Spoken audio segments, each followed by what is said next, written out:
നിലമ്പൂർ ഉപതെരഞ്ഞെടുപ്പ് പരസ്യ പ്രചാരണം അവസാനിക്കാൻ മണിക്കൂറുകൾ മാത്രം. വൈകിട്ട് നിലമ്പൂർ നഗരത്തിലാണ് കൊട്ടിക്കലാശം. വർഗീയ പ്രീണനമാണ് LDFും UDFും പ്രചാരണത്തിൽ നടത്തിയതെന്നും എന്നാൽ വികസനമാണ് ഇന്ത്യയുടെ ലക്ഷ്യമെന്നും NDA സ്ഥാനാർത്ഥി അഡ്വക്കേറ്റ് മോഹൻ ജോർജ് പറഞ്ഞു. നിലമ്പൂരിന്റെ ആവേശവുമായി അരുൺ ആലത്തൂർ ചേരുന്നു. അരുൺ, കൊട്ടിക്കലാശത്തിലേക്ക് നീങ്ങുകയാണ്. ഇനി ഏതാനും മണിക്കൂറുകൾ മാത്രം. നഗരത്തിൽ എത്തിച്ചേരുന്നത് സാധാരണഗതിയിൽ നമുക്ക് മൂന്ന് മുന്നണികളുടെയും കാണാമെങ്കിൽ ഇത്തവണ നമുക്കറിയാം PV അൻവർ കൂടി വരുന്നുണ്ട്. പക്ഷെ പ്രചരണ രംഗത്തൊക്കെയും അണികൾ കുറവായിരുന്നു. പക്ഷെ എങ്കിൽ പോലും എത്രത്തോളം ആവേശം ഓരോ ക്യാമ്പിലും ഉണ്ടായിരുന്നു?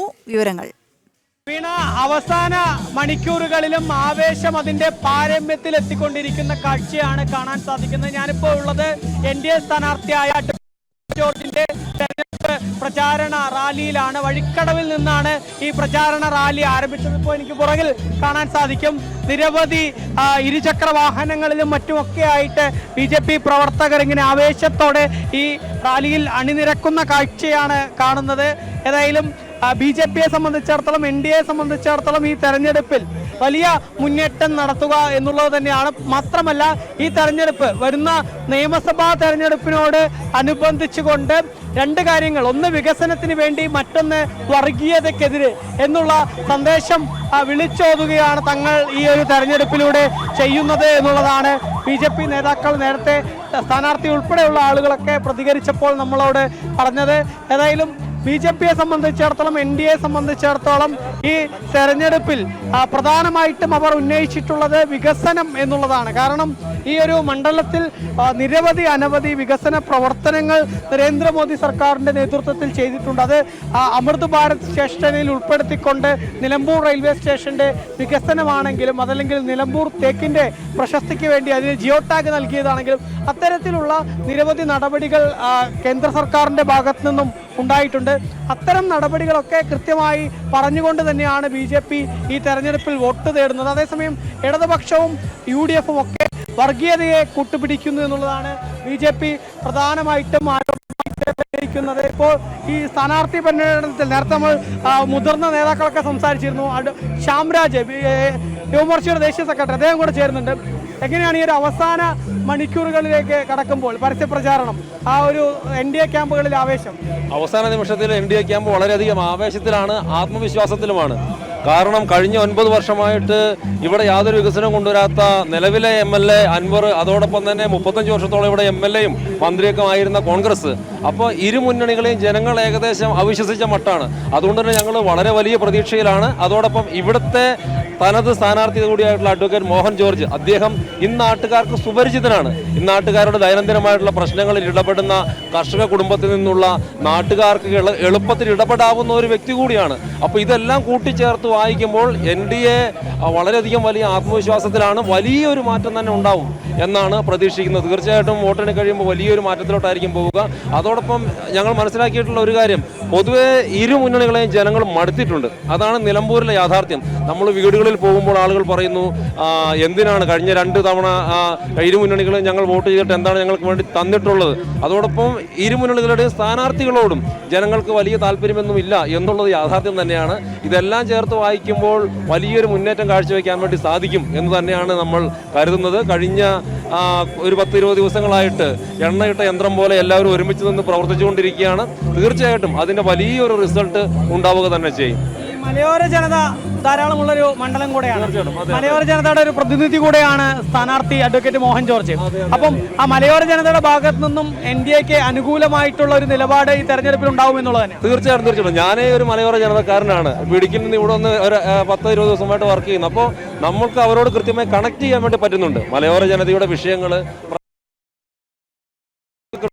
ജനങ്ങളോട് കണക്ട് ചെയ്യാൻ സാധിക്കുന്നുണ്ട്. ഇപ്പോൾ കഴിഞ്ഞ ഒരാഴ്ചയായിട്ട് സ്ഥാനാർത്ഥിക്ക് വേണ്ടി വോട്ട് ചെയ്യാനൊക്കെ പോകുമ്പോൾ എല്ലാ പുരയിടങ്ങൾക്ക് ചുറ്റും വലിയ വൈദ്യുതി വേലികളാണ്.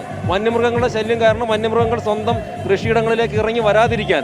അപ്പോൾ അത്തരം ഒരു വൈദ്യുത വേലിയിൽ തട്ടിയിട്ടാണ് 2 ആഴ്ച മുമ്പ് അനന്തു എന്ന് പറയുന്ന ചെറുപ്പക്കാരൻ മരിച്ചത്. അപ്പോൾ ഒന്ന്, മനുഷ്യർ കൂട്ടിലും മൃഗൊരവസ്ഥയാണുള്ളത്. മനുഷ്യരെ ഇങ്ങനെ പോവുകയാണെങ്കിൽ ജനങ്ങൾ തന്നെ പറയുന്നു, LDFോ UDFോ ജയിക്കുകയാണെങ്കിൽ അല്ലെങ്കിൽ ഭരിക്കുകയാണെങ്കിൽ ജനങ്ങൾ കൂട്ടിൽ കയറേണ്ടി വരും, മൃഗങ്ങൾ പുറത്തിറങ്ങേണ്ടി വരും. ആ ഒരവസ്ഥയാണ് സംജാതമായിരിക്കുന്നത്. അതിൽ ജനങ്ങൾക്ക് വലിയ വിഷമമുണ്ട്, നിഷേധമുണ്ട്, വേദനയുണ്ട്. അതോടൊപ്പം തന്നെ കാർഷിക നശിപ്പിക്കുന്നു. ആനയുടെ വലിയ രീതിയിലുള്ള ആക്രമണമുണ്ട്. ആനയുടെ ആക്രമണം നേരിട്ട ആളുകൾക്കൊന്നും നഷ്ടപരിഹാരം, ഒരു മൃഗത്തിന്റെയും ആക്രമണം നേരിട്ട ജനങ്ങൾക്ക് നഷ്ടപരിഹാരമൊന്നും കൊടുത്തിട്ടില്ല. ഇവിടുത്തെ സാധാരണക്കാരായ ചെറുപ്പക്കാര്, അവർക്ക് തൊഴിലിന്റെ പ്രശ്നമുണ്ട്, കൃഷിക്കാർക്ക് അവരുടെ കൃഷിയുടെ പ്രശ്നമുണ്ട്, സാധാരണ കൃഷിക്കാരടക്കമുള്ള മുഴുവൻ ജനതയ്ക്കും വന്യമൃഗങ്ങളുടെ വലിയ ശല്യമുണ്ട്. ഒരുപാട് പ്രശ്നങ്ങളുണ്ടെങ്കിലും ഇടത് വലത് ക്യാമ്പുകളിൽ അവസാന നിമിഷവും ചർച്ച ചെയ്യുന്ന ഒരേ ഒരു കാര്യം മാത്രമാണ് ജമാഅത്തെ ഇസ്ലാമിയുടെ പിന്തുണ അല്ലെങ്കിൽ PDPയുടെ പിന്തുണ. ഇത്തരം കാര്യങ്ങളാണ് പ്രധാനമായിട്ട് ചർച്ച ചെയ്യുന്നത്. അതിനെങ്ങനെയാണ് കാണുന്നത്? അത് നിലമ്പൂരിലെ ജനങ്ങൾ ആ കാപട്യം തിരിച്ചറിയുമെന്നുള്ളത്. നിലമ്പൂരിലെ കേരളം തിരിച്ചറിഞ്ഞല്ലോ. ഇടതുപക്ഷവും അതോടൊപ്പം തന്നെ UDFും പൂർണ്ണമായിട്ടുള്ള വർഗീയതയിൽ അടിസ്ഥാനമായിട്ടാണ് പ്രവർത്തിക്കുന്നത്. പണ്ട് പ്രവർത്തിച്ചിട്ടുള്ളതൊന്നും ഈ തിരഞ്ഞെടുപ്പിൽ പ്രത്യേകിച്ച് പ്രവർത്തിച്ചിട്ടുള്ളത് എന്നും ജനങ്ങൾക്ക് മനസ്സിലായി കഴിഞ്ഞല്ലോ. ഇപ്പൊ UDF എന്താണ് പറയുന്നത്? ജമാഅത്തെ ഇസ്ലാമിയോട് കൂട്ടുകൂടുന്നതിൽ തെറ്റില്ലെന്നാണ്. ഏത് ആയിരക്കണക്കിന് ആളുകളെ കൊന്നു തള്ളിയിട്ടുള്ള, ഇന്നും ഇവിടെ ജനാധിപത്യം വേണ്ട എന്ന് പറയുന്ന ഒരു കക്ഷിയാണ് ഈ ജമാഅത്തെ ഇസ്ലാമി. എനിക്ക് കോൺഗ്രസ് സ്ഥാനാർത്ഥിയോടും കോൺഗ്രസ്സുകാരോടും ചോദിക്കാൻ വേണ്ടിയിട്ടുള്ളത്, ജമാഅത്തെ ഇസ്ലാമിയുടെ ആശയത്തെ കോൺഗ്രസ് പാർട്ടി പിന്തുടരുന്നുണ്ടോ എന്നുള്ളതാണ്. ജനാധിപത്യത്തിന് വേണ്ടി ഒരു വശത്ത് വാദിക്കുന്നു, മറുവശത്ത് ജനാധിപത്യ വിരുദ്ധമായ ശരീഅത്ത് ഭരണം വരണമെന്ന് പറയുന്ന പ്രസ്ഥാനത്തിനോടൊപ്പം നിൽക്കുന്നു. അപ്പോൾ ഈ ജമാഅത്തെ ഇസ്ലാമിയുടെ ജനാധിപത്യ വിരുദ്ധത തന്നെയാണ് കോൺഗ്രസ് പാർട്ടിക്കുമുള്ളത്. പൂർണ്ണമായിട്ടുള്ള മതവർഗീയ ശക്തികൾക്ക് കോൺഗ്രസ് പാർട്ടിയും LDFും, ആരാണ് PDP, ഈ രാജ്യത്തൊക്കെ ഒരു തീവ്രവാദത്തിന് തുടക്കം ഇട്ടതിൽ ഒരാൾ തീർച്ചയായിട്ടും അബ്ദുൽ നാസർ മദനിയായിരുന്നു. ആ അബ്ദുൽ നാസർ മദനിയെ ചുമന്നുകൊണ്ട് നടക്കുന്ന രീതിയിലോട്ട് LDF മാറിയിരിക്കുന്നു. അപ്പോൾ ഇരുപക്ഷികളും തീവ്രവാദികൾക്ക് പാലൂട്ടുകയാണ്. ഇത് ഈ മണ്ഡലത്തിൽ മാത്രമല്ല, കേരളത്തിൽ മുഴുവൻ വലിയ രീതിയിലുള്ള ചർച്ച നടക്കുകയാണ്. ഒന്ന്, ഇത്തരത്തിലുള്ള ഒരു കൂട്ടുകെട്ട് ഉണ്ടാവാനും പാടില്ല. കാരണം നമ്മുടെ രാജ്യത്തിന് ശാന്തമായിട്ട് മുമ്പോട്ട് പോയേ പറ്റൂ. അപ്പോൾ LDFും UDFും ചെയ്യുന്നത് നമ്മുടെ നാടിൻ്റെ സമാധാന അന്തരീക്ഷത്തെ തകർക്കുന്ന ഒരു പ്രവർത്തനം കൂടിയാണ്. അത് ചെറുപ്പക്കാർ തിരിച്ചറിഞ്ഞിട്ടുണ്ട്, ജനങ്ങൾ തിരിച്ചറിഞ്ഞിട്ടുണ്ട്, സ്ത്രീകൾ തിരിച്ചറിഞ്ഞിട്ടുണ്ട്. അതൊന്നും ഇവിടെ ചെലവാൻ വേണ്ടി പോകുന്നില്ല.